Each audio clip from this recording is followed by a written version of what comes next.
So I'm addicted to this, not in a literal medical sense, but I don't think I could live without it. Tell me something silly. Go ahead and lie to me before it's over. Lie to me. I got all day.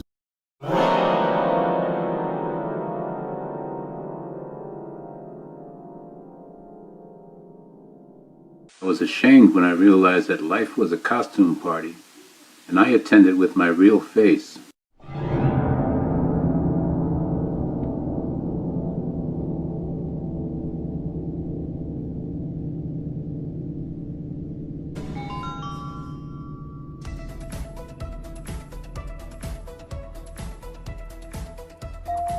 Tavares, right in the butt?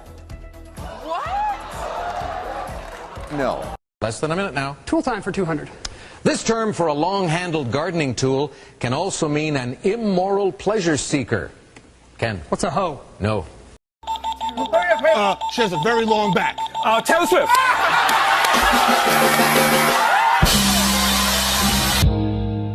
Hey, throw that motherfucker. Throw that motherfucker. Hey, throw that motherfucker. Throw that motherfucker. Throw that motherfucker. Hey guys, this is my girlfriend Becca. She has cancer, but I love her. Ugh! You can't find no black bitch with cancer? Girl, I know, right? With his weak ass. I'm not sorry for what I'm about to do.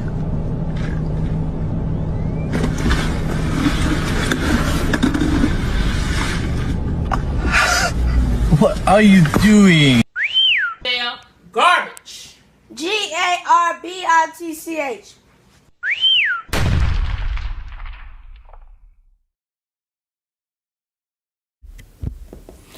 What's going on, everybody? It's Monk Dan back with another stream, yo. I'm glad to be streaming. Yeah. Yo, if you are new to the channel, thank you for being here. I really appreciate you for checking out the stream. I ask that you hit the like button, send me some comments, and subscribe, baby. What I like to do on my channel, if you are new, I like to seek and share wisdom through philosophy. I'll repeat that once again. What I like to do on my channel is seek and share wisdom through philosophy. All right, today's topic, I labeled it as rationality wins battles, nature wins all. What in the world do I mean by that? In another way of saying this, to make it sweet and simple, rationality is just something temporary. But nature inevitably wins it all. All right, where am I coming from with all this information? All right, I am reading The Laws of Human Nature. I'm coming from this side. The Laws of Human Nature by Robert Greene. And if you didn't know, he is the author of the 48 Laws of Power. I actually read that book completely. I like it. I like that book. And I said, you know what? I had mentioned him in a tweet, or I'm sorry, on X, the Law 40, despise the free lunch. And I said, you know what, man, I need to go and pick up, start reading Human Nature, the Laws of Human Nature. And so that's what we are going to talk about today. Let's get right into it. Let's not waste any time. I'm starting with chapter 1. Usually I like to start with the introduction, but I was like, fuck it. Let me just get right into the meat of this thing.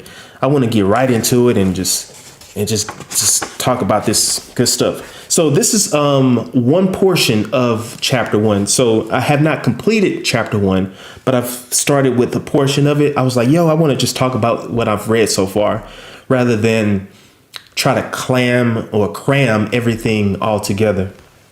All right. Chapter 1 is called Master Your Emotional Self, the Law of Irrationality. Ooh, this is going to be a tough one, man, because if you didn't know, my second degree, I have a bachelor's in philosophy. And for me to make this argument is very, I don't want to say bizarre, but it's very interesting that I'm going to say this. I am going to say that rationality is something that's temporary. it's not meant to be a permanent solution, meaning it's good to have rationality or use it as a tool. But in the end, it's only temporary. It's not a thing to fix society, if you will. It's only something to just, it's like a bandage, if you will. It's just something temporary, just something for the time being. For whatever reason, we have this to make sense of what it may be, whatever situation we may be. But in the end, nature is still going to do what nature does, and nature will win. All right. So let's start it. Chapter 1. I like how Robert Greene starts off giving a good definition of rationality. He defines rationality as rationality is the ability to counteract these emotional effects, to think instead of react, to open your mind to what is really happening as opposed to what you are feeling. It does not come naturally. It is a power we must cultivate, but in doing so, we realize our greatest potential. Ooh, man. I'm going to read that one more time because it's something that it's a key word in there. A few things, phrases or words that I think are very important. Once again, this is how he defines rationality. He defines rationality. Rationality is the ability to counteract these emotional effects, to think instead of react, to open your mind to what is really happening as opposed to what you are feeling. It does not come naturally. It is a power we must cultivate. But in doing so, we realize our greatest potential. One key word or phrase that I wanted to highlight, he says, it does not come naturally. I don't know about you. Ooh, that sounds like a fucking setup by nature itself. Wow. I think that is mind blowing. We as humans, we're not gifted with rationality.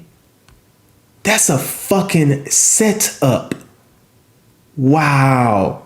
Think about that. We are designed to build, we are designed to instinctively react based on our emotions. We're not designed to think. I think that's troubling, yo. I'm like, whoa. So we're built just to emotionally. We are to react emotionally. We are built off of our emotions. I think that is crazy. Another thing I wanted to highlight before I go any further, he's opened up the chapter by saying, you like to imagine yourself in control of your fate, consciously planning the course of your life as best you can. But you are largely unaware of how deeply your emotions dominate you. Wow. With that being said, you know what? I'm going to put something else. I'm going to put something else out here. There is no difference between men and women when it comes to emotions. I will say that once a fucking again. There is no difference between men and women when it comes to emotions. All of us are emotional as fuck, and we have been built to be emotional. So we can put this aside, man, because I've been really wanting to put this aside. You know how when I came into the sense of this quote unquote red pill, it has been something, I don't know if it's been said, but this notion that men, we're supposed to be the rational thinkers and women are just super emotional. And society kind of, gives this sense that, you know how women say, oh, I'm just emotional. And, they have these cycles and blah, blah, blah. And men, well, you're the thinkers, you're the builders and all of this good stuff that they say. But based on what these few sentences that I have read, men and women are the same. We're built emotionally, to react, to thrive by our emotions. So we can put this shit aside, man. Men are not more or less emotional. We're all playing the same game. We're just all built to respond, react through our emotions. And once again, he said, from the first opening statement, he said, you like to imagine yourself in control of your fate, consciously planning the course of your life as best you can. But you are largely unaware of how deeply your emotions dominate you. So we can put that to bed, man. That last sentence, and you know what? I'll just read this in this little portion of the chapter, of this little paragraph. They make you veer toward ideas that soothe your ego. They make you look for evidence that confirms what you already want to believe. And he's talking about your emotions. They make you see what you want to see, depending on your mood. And this disconnect from reality is the source of the bad decisions and negative patterns that haunt your life. Here's that last part right here. Rationality is the ability to counteract, these emotional effects, to think instead of react, to open your mind to what is really happening as opposed to what you are feeling. It does not come naturally.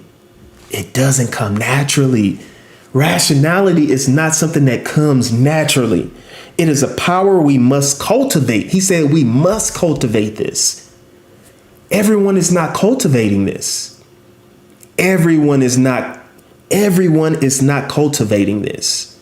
And in my case, in my argument, I'm saying no one is cultivating it. And I'm going to give my example later. And he said, but in doing so, we realize our greatest potential. Wow. What a fucking opening statement, man. Wow, wow, wow. There's another part that I wanted to quickly highlight that he mentions about rational. He says, understand, like everyone, you think you are rational, but you are not. Rationality is not a power you are born with, but one you acquire through training and practice. Wow. You know what? I need to play this little part right here, man. I need to play this little part right here, man. Where is it at? Check this out, man. Once again, I'll read that. He says, understand, like everyone, you think you are rational, but you are not. Wow. Rationality is not a power you are born with, but one you acquire through training and practice.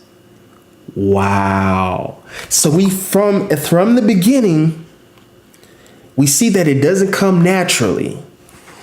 And then he says that we are not even born with this. Wow. You don't find that suspicious? You don't find that suspicious? You don't find that suspicious? You don't find that suspicious?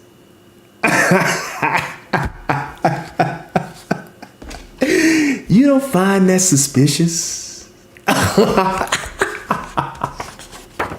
With that being said, just from this alone, just from the few words and statements that I presented so thus far, how is it possible that rationality can thrive? It seems like rationality is just something temporary, right? You started off one way, but now you switch to rationality, but rationality doesn't solve everything. Here's the example that I want to get into. This is what the part I want to get to. All right, so chapter 1, he gives he talks about this. What Robert Greene loves to do is like give some sort of backstory of an example of rationality, irrationality, so on and so forth. So he talks about Athens in this first example.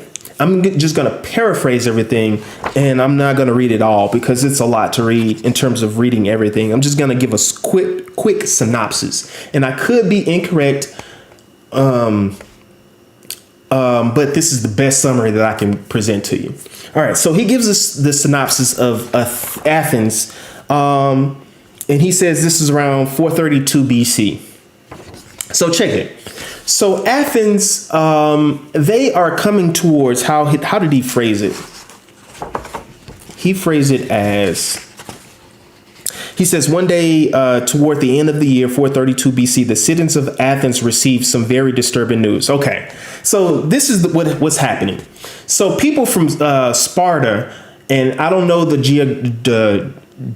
geographic map of this stuff. I have no idea, man. I'm not good on history in terms of all this stuff. But anyway, the people of Athens, they get the news that the people from Sparta or the Spartans went to, they give them an option. They said, hey, we can make peace or we gonna dominate your motherfucking ass. So the people of Athens, they go into panic mode in a sense. So they go and get their assembly. The people of Athens, they get their assembly and they get together and they have all the men, only men, for some odd reason, you know, it's all men. And I'm not here to support women. I'm not here to give any feminine perspectives, and I'm not here to do all of that. I've already just said that men and women are the same emotionally, but here they only assemble the men who are fucking irrational. Go figure. And I'll continue and I'll give you the example why I say this. So Spartans said, hey man, look, we can make peace or we fist to take over y'all. Right.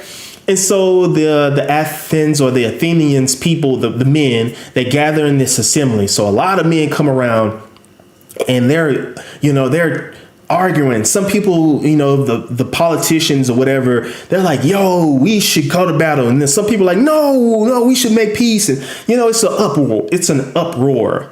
Everyone's spazzing the fuck out. They're like, nah, man, we can't take this shit. No, we got to do this. No. So they, you can imagine everyone shouting, oh shit, what the fuck? What are we going to do? Everyone's in panic mode, right? So there's one guy, Pericles is his name, and I could be mispronouncing it. Pericles. I don't know anything about Pericles. In my philosophy classes, we didn't talk anything about Pericles. I think I'm pronouncing his name correctly. Didn't know anything about him. We only talked about Socrates, Plato, Aristotle. Those are the three main people we talked about in philosophy. Why do I say that? Well, from the text, it said that people of that time, they saw Pericles as an older philosophical guy rather than a politician. And but they valued his opinion. Why? Because he seemed to be very rational. He seemed to be very wise. And so he sat back and watched everybody, shout around, blah, blah, blah. We should do this. We should do that. So it came a time he waited and then he stood up and everybody stopped. Everyone was like, OK, Pericles is about to say something. Right. So Pericles says what he says. And this is his idea of how to handle this situation. Because some people were like, yo, we should go get the Spartans. But the Spartans were an army sufficient on land. But the Athenians, they were strong on the boats on the sea. So they were like, no, we should go get them, on the land. And everybody, everybody was like, no, we shouldn't because, anyway. So Pericles, he says, I have an idea. This is how we can overcome this situation. He was like, we'll just allow them to come in our graces. And we'll take them over by letting them come in. Right? I don't know a term or an example to give by that, but he's allowing the enemy to come in their presence and then take them over, if you will. I've seen that strategy. I can't remember where. But basically, you take them over by letting them come in and they are consumed by your graces or your community, your culture. Right. So I also should add that Pericles was very dominant or prominent in the Athenian culture at this time. Why? Because what he did was he cultivated the entire Athenian culture, meaning he was building buildings, he was doing the arts, the sciences. This guy was a big name. He wasn't just a big name, but he had a lot of influence into the culture itself. So that's why everyone valued his opinion. So he was like, yo, just let them come in and we'll get them that way, right? They'll be in our grasp rather than we go out and try to fight them. All right. So the people were on board with this idea. But then things didn't really work out as they planned, right? Things started to happen. Things started to unfold. And the plan that he had backfired in a sense. And the people grew angry. The people became irrational, if you will. And these are the men, once again, making the decisions about this. And so they were like, yo, this ain't working. And then people started to get sick. There was some sort of plague that came amongst the people. And it also affected Pericles, right? Pericles dies of this. And then there was a statement that that the author wrote in here. He said, if he had survived, and he's talking about Pericles, he almost certainly would have found a way to calm the Athenians down and broker an acceptable peace with Sparta or adjust his defensive strategy. But now it was too late, right? I want to make a quick pit stop here and kind of tackle this right here. The author gives Pericles or this idea a leeway. He's soft on this. Why? Because he gives this conditional statement.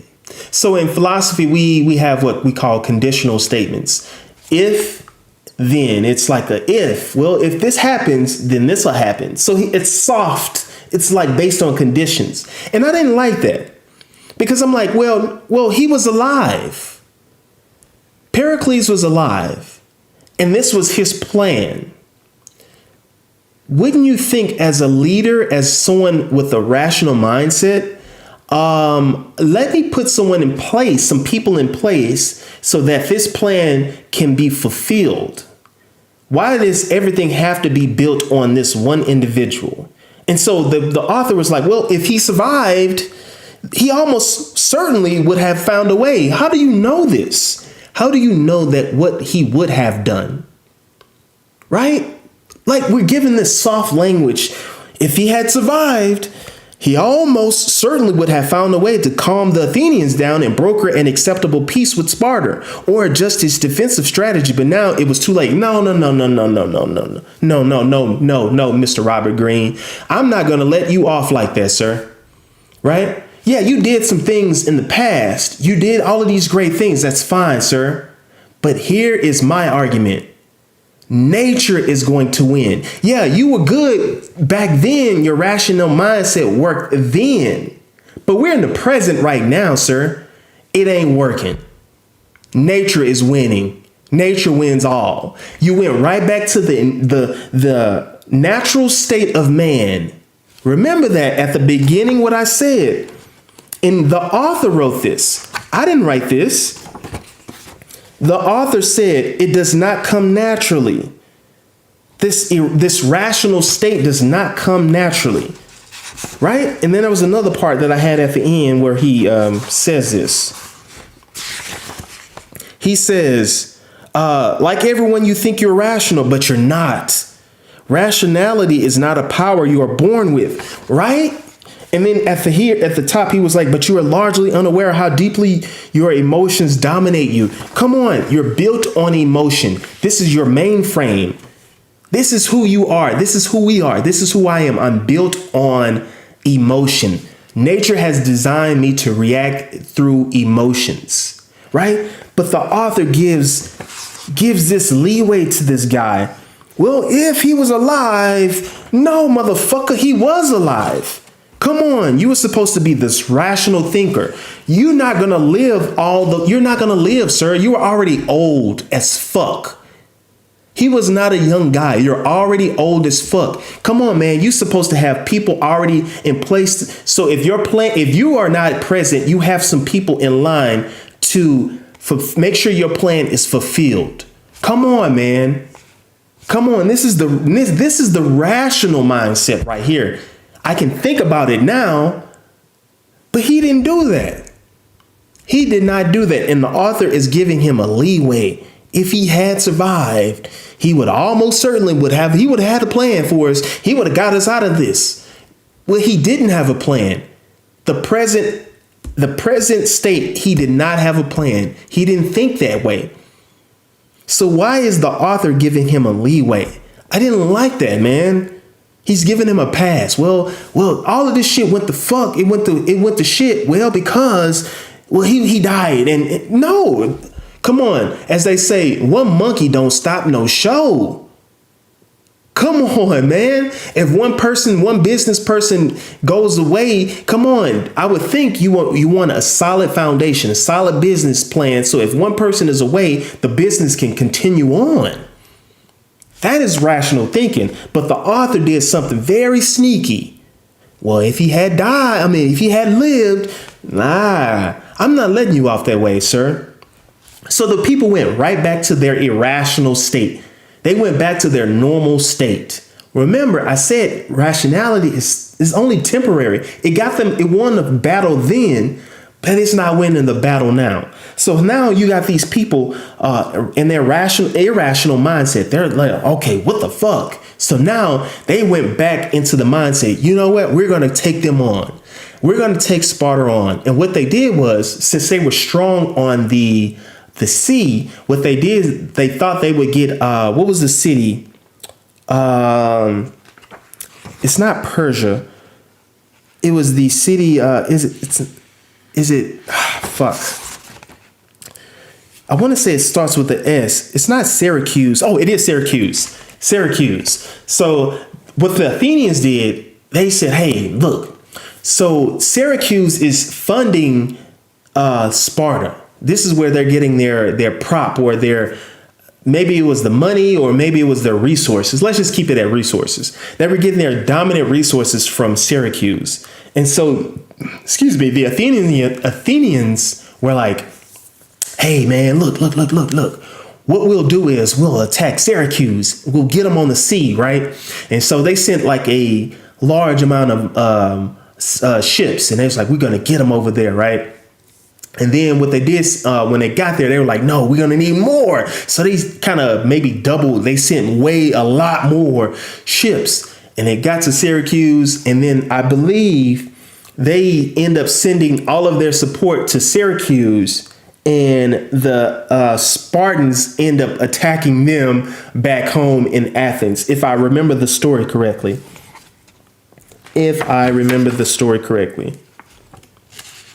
I believe that's how the story went. But in essence, the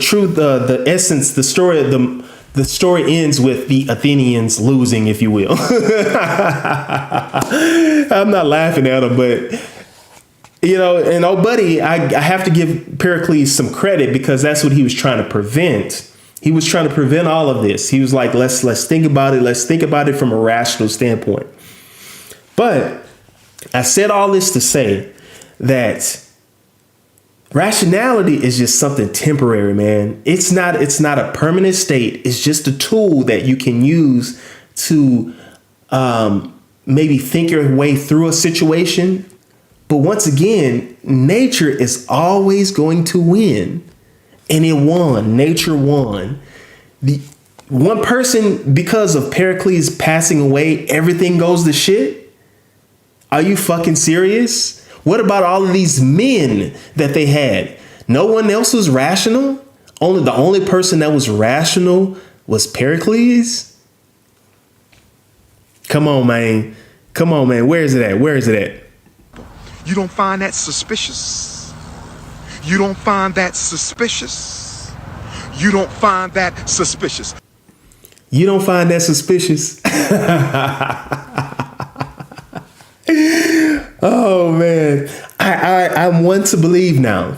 Now, I don't want anyone to get the idea that I'm saying just go out in society and just be emotional and just let things be as they may. No, I'm not saying that. And I don't want to give that impression, but I want to use my rational mindset to know that human nature is not designed and not built on rationality. And he says this one thing that I did want to look at one more time. And he says, where is it at? He says, but one can acquire, and he's talking about rationality, through training and practice. So you had all of these Athenian people, these men, because once again, these men were assembled. You're telling me that no one else went through any training or practice rationality? Only Pericles? Come on, man. Come on, man.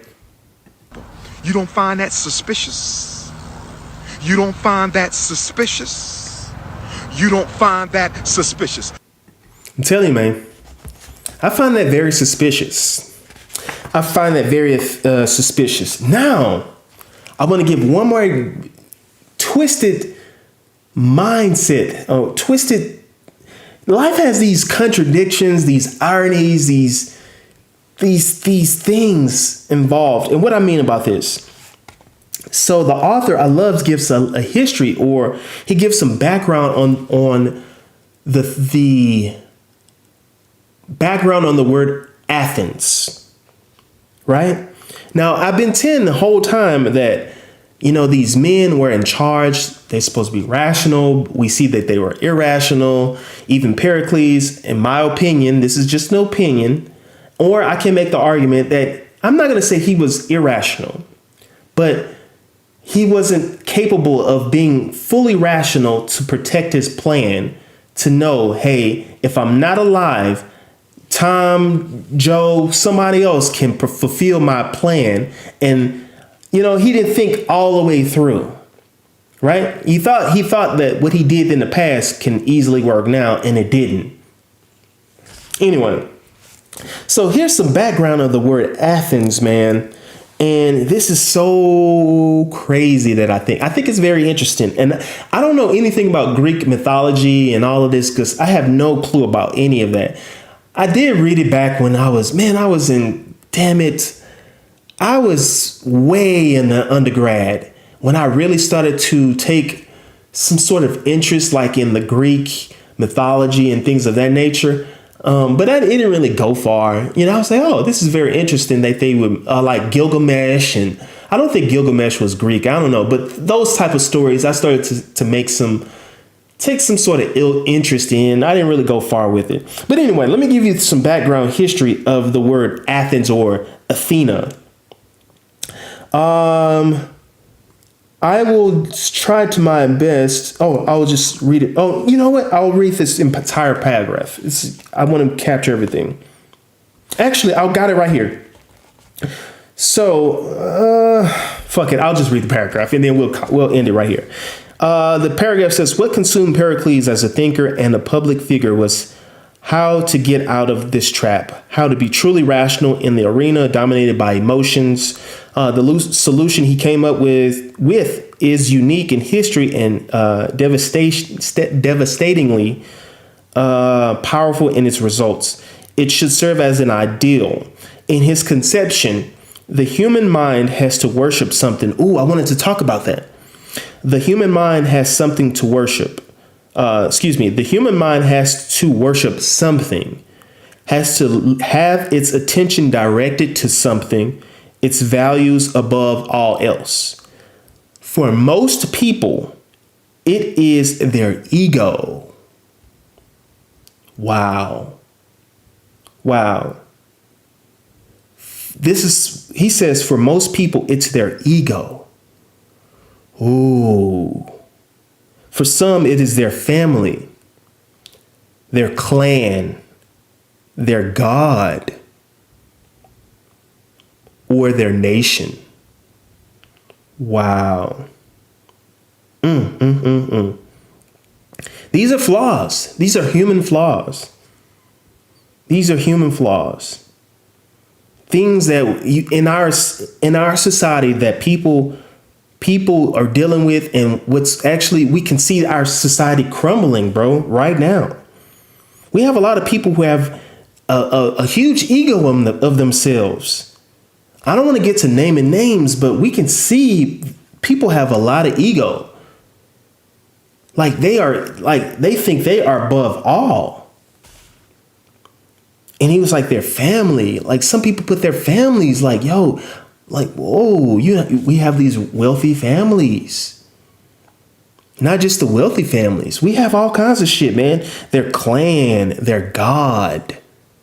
Ooh, and speaking of God, we're going to get right into it. And then also he says their nation. For Pericles, it would be nous, the ancient Greek word for mind and intelligence. Nous is a force that permeates the universe, creating meaning and order. The human mind is naturally attracted to this order. It's attracted to it? Okay. This is the source of our intelligence. Interesting.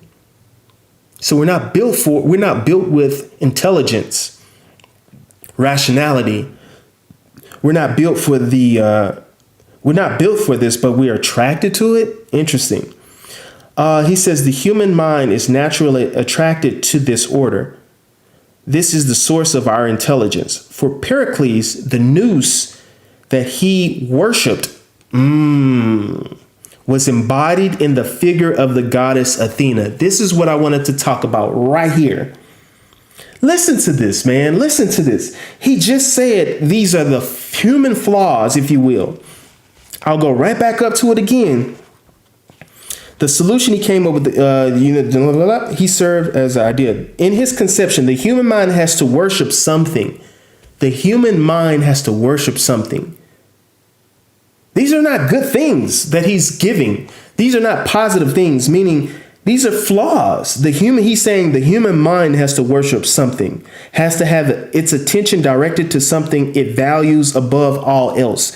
For most people, it's their ego. You worshiping your ego is not a positive thing. Worshiping your ego, come on, guys, that's a bad thing, right?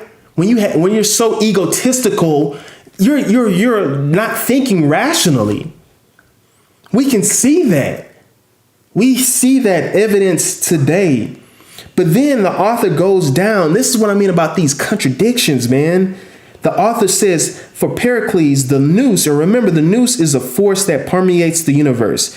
It was saying for Pericles, it would be the nous, the ancient Greek word for mind or intelligence. So the nous is something good, right? He said the human mind is naturally attracted to this order. This is the source of our intelligence. For Pericles, the nous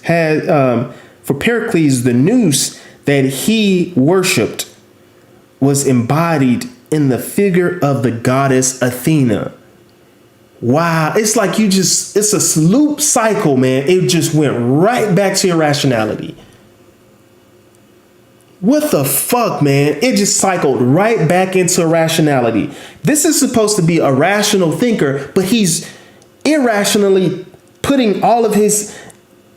It says for Pericles, the nous that he worshipped. Remember, the nous is the intelligence, the mind. For Pericles, the nous that he worshipped was embodied by the figure of the goddess Athena. Athena, remember right above this sentence, a few sentences, for most people, it's their ego. For some, it's their family. For some, their clan, their God. Come on, man. Come on, man. We got to have these conversations, bro. You don't find that suspicious? You don't find that suspicious? You don't find that suspicious. We got to have these conversations, man. We have to have these conversations, man. And this is supposed to be their greatest, one of their best leaders, their best rational thinkers. But here, this person is thinking about a God, which we just said, this is a human flaw, if you will. And this person is literally focused on the goddess Athena. Who the fuck is Athena? Let me tell you how they described Athena. Athena was literally born from the head of Zeus. Her name itself reflecting this, a combination of God, Theos, and mind, the nous.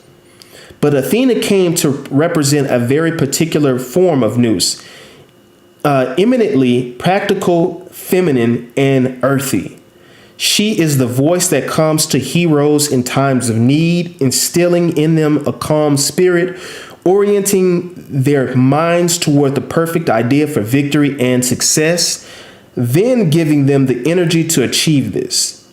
So they're giving all this, and then it gives some more. I'll just read it. I'll continue. It says, to be visited by Athena was the highest blessing of them all, and it was her spirit that guided great generals and their best artists, inventors, and tradesmen. Under her affluence, a man or a woman could see the world with perfect clarity and hit upon the action that was just right for the moment. For Athens, her spirit was invoked to unify the city, make it prosperous and productive. In essence, Athena stood for rationality, the greatest gift of the gods to mortals, for it alone could make a human act with divine wisdom. I am going to stop right there, and we're just going to chat for a quick second, and we're going to get up out of here.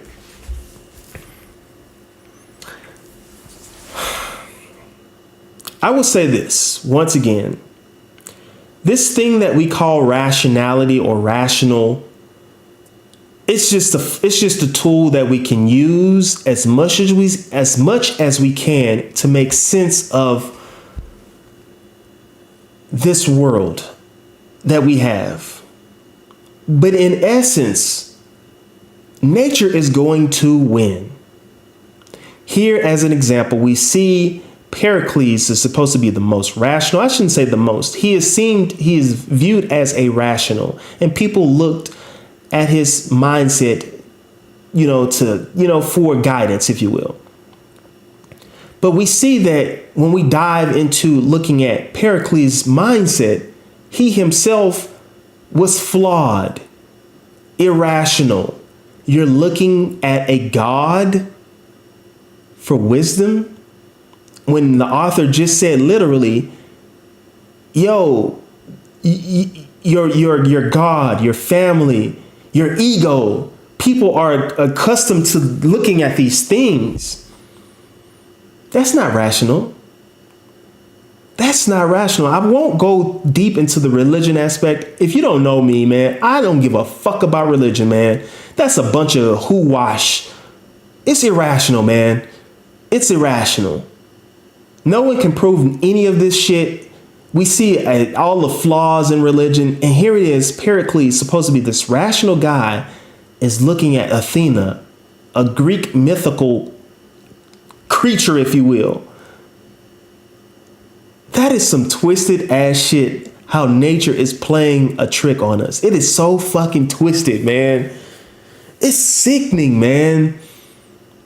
It's sickening. We're not even designed to be rational thinkers. Now, here's the twist that I wanted to make.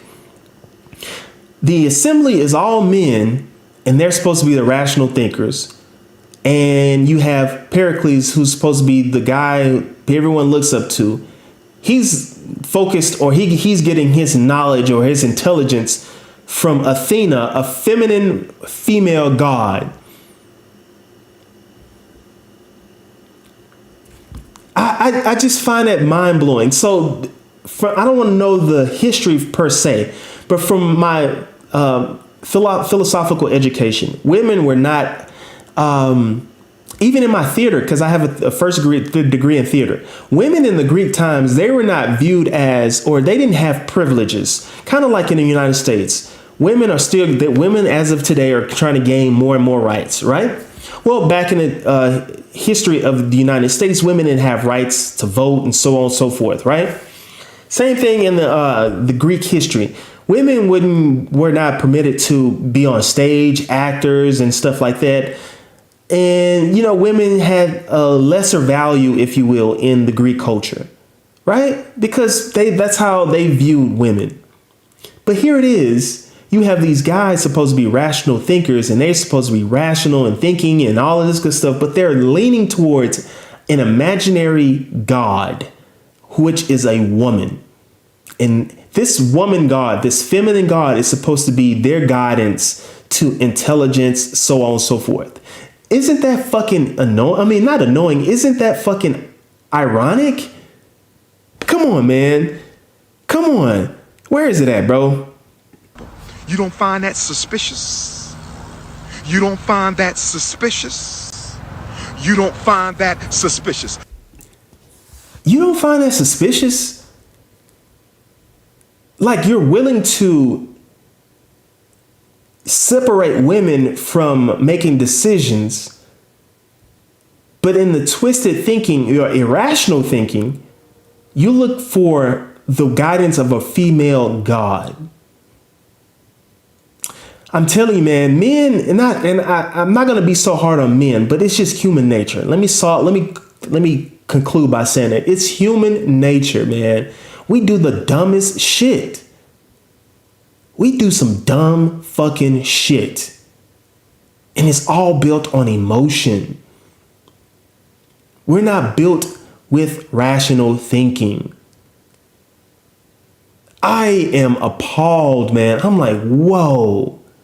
And so one can say, mathematics, physics, and all these great things, man, it makes you a better person, a better thinker, and you can practice and all those good things. But in the end, it really don't fucking matter. Nature is still going to take over. You're still going to make dumb decisions. Well, that is the end of this one, man. I hope you give me some feedback on this one, man. This is it's very interesting, man. This is just the first portion of this chapter 1, the law of irrationality. Wow. What do we do? You can't do anything. Nature is going to be what nature. This is what nature wanted. This is what nature has designed us for. Nature has put us in place like this. Wow. That's sad as fuck, man. We're gonna do something dumb, built on emotions. Man or woman, it does not fucking matter. All right, man, that is going to be it for this chapter, yo. I mean, not for this chapter, but for this portion. And then I'll pick up for the next half of the chapter and we'll talk about some more things. Maybe he'll give us a different scenario in history that we can rely on. Maybe I can have a change of in my argument. But as of now, I see it in our daily lives. I see it constantly. There's no difference between men and women in terms of emotions. We're all built by the same fucking bullshit emotions. All right. Let me get out of here, man. I really appreciate it that you guys are checking out the channel, man. I really appreciate it. I got 10 subscribers, so I'm really excited about that. I really appreciate that. So shout out to you guys. And if you do catch the replay, if you're watching the replay, I really appreciate you. I ask that you guys hit the like button for me, man. I really appreciate that. Send me some comments. I will respond. And if you have not subscribed, subscribe to me, baby. As always, peace. And be kind to your motherfucking self. At least you can do that through your emotions. All right, peace. And I'm kinky, nasty as I want to be. Suck toes, lick scalp, eat ass. What? Just let me eat you one time. You gonna sleep for 3 days, my baby. I'm gonna make you cry. How you gonna show us? Ay, ay, ay. Thank you, bitch. Bitch, thank you. Thank you, goddammit!